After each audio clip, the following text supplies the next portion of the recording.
So, hello students. I hope your exams are going on well, and wish also that your exams are going on well, and lots of wishes for your upcoming accounts paper. So अभी आप लोगों को काफी gap भी मिल गया है, 6 days का gap है, तो आप लोग अच्छे से प्लान कर सकते हैं कि इसको किस तरह से आप पूरी रिवीजन को कंप्लीट कर सकें एंड अपना पेपर भी बहुत अच्छे तरीके से दें. So I will share with you a few last minute tips और a strategy how you should spend these 6 days. तो जिससे आपका पेपर बहुत अच्छे से कवर भी हो जाए और आप एक मतलब सेटिस्फाइड तरीके से अपना रिवीजन कंप्लीट करें. So let us start. जैसे इफ आई प्लान कि आप सुबह 5 o'clock से अपना स्टडीज शुरू कर रहे हैं every day, so it can differ for different students, लेकिन जो मॉर्निंग का टाइम होता है वो बहुत फ्रेश होता है. सो ये वाला जो टाइम है वो आप थ्योरी को दे सकते हैं. तो जितनी भी थ्योरीज है पार्टनरशिप पे, शेयर्स पे, रेशियो पे, कैश फ्लो पे, जितनी भी थ्योरीज है, जो भी आप चैप्टर को टेकअप कर रहे हैं उसकी थ्योरी को आप पहले कर लें. साथ साथ आप थ्योरी करते रहिएगा तो आपका कुछ एक बैकलॉग नहीं रहेगा. सो ऑन 20th जैसे आपने थ्योरी कर ली पार्टनरशिप की, एंड फिर उसके बाद मॉर्निंग आवर्स में आपने पार्टनरशिप के एडमिशन और रिटायरमेंट से आपने शुरू किया.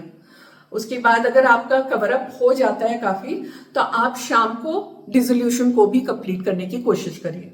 अगर वो भी थोड़ा बहुत रह जाता है तो आप नेक्स्ट डे अगेन मॉर्निंग में आप डिसोल्यूशन से स्टार्ट करिए. So 21st again you start with theory. उसके बाद फिर आप पार्टनरशिप करेंगे, dissolution, and then in the evening you can take up ratio. Ratio को आप स्टार्ट कर लीजिए. रेशियो की भी थ्योरी आपने हो सकता है मॉर्निंग में कर ली होगी, नहीं है तो फिर थोड़ा सा थ्योरी भी साथ साथ करते रहिए ताकि ये इतना ज्यादा बोरिंग ना हो जाए. ओके, एंड देन 22nd को अगेन आपका अगर रेशियो कुछ बाकी रह गया तो आप उसको फिर से आप रेशियो को टेकअप करिए थोड़ा, and then you start cash flow. So cash flow statement को आप पढ़िए, उसको अच्छे से उसके जितने भी सम्स हैं सब आप उसको प्रैक्टिस करिए. 22nd ये हो गया. देन 23rd को आप शुरू करिए. अगर आपका कैश फ्लो 22nd को हो जाता है काफी, तो आप उसमें शेयर्स भी स्टार्ट कर सकते हैं इन द इवनिंग. ठीक है, एंड देन 23rd आप उसको पूरा शेयर्स एंड डिबेंचर्स को दीजिए ताकि आपका शेयर वाला चैप्टर ये पूरा कंप्लीट हो जाए.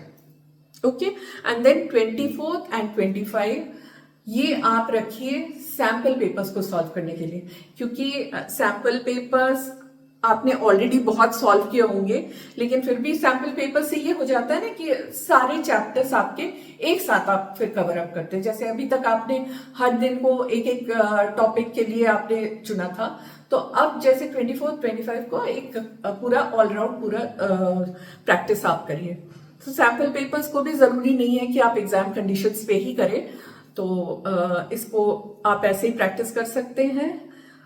इस तरह से आपका पूरा एक ऑल राउंड रिविजन भी हो गया एंड फाइनल प्रैक्टिस भी हो गया. एंड बच्चों बहुत अच्छे से करना पेपर. इसके बाद आपका CUET की तैयारी भी आपकी शुरू होनी है. So please do well and lots of wishes from our side and best of luck.